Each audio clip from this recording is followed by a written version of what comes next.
రేపు నిన్ను ఇంటర్వ్యూలో ఈ క్వశ్చన్ అడగొచ్చు. స్పెసిఫిక్ టేబుల్ ఇచ్చి, ఆ టేబుల్‌లో స్పెసిఫిక్ రో నాకు కావాలి అని అడగొచ్చు. ఒక కండిషన్ ఇచ్చి. అప్పుడు నువ్వేం చేస్తావు? ఏం టెన్షన్ పడవాకు. నేను చెప్తా దాని ఆన్సర్. ఫస్ట్ మనం వేర్ క్లాసు ఎస్‌క్యూఎల్‌లో ఎందుకు యూజ్ చేస్తారో తెలుసుకుందాం.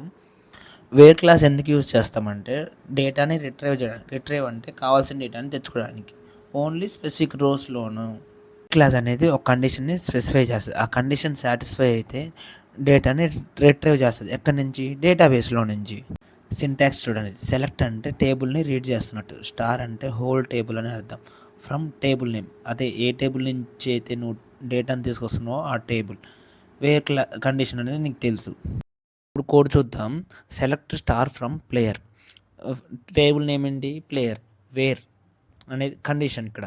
Score equal to 100. ఎవరైతే స్కోర్ 100 చేశారో మనకి వాళ్ళ రో కావాలి. అంటే వాళ్ళ డీటెయిల్స్ కావాలని అర్థం. ఇంకో కోడ్ రన్ చేస్తే 100 స్కోర్ చేసింది ఎవరు? సిద్ధు. ఏజ్ 21. ఇంకో క్వరీ రాద్దాం. నాకు గోపి అనే పర్సన్‌ది స్కోర్ ఎంత చేసిండో నాకు డీటెయిల్స్ కావాలి. అంటే ఆడ condition name equal to Gopi అని ఇచ్చా. కోడ్ రన్ చేస్తే నేమ్ గోపి, స్కోర్ ఎంత చేసిండు? 18. బ్రో పేజీని ఫాలో చేసుకొని పెట్టుకో. రీల్స్ చూస్తూ ఎస్క్యూఎల్ నేర్చుకుందాం.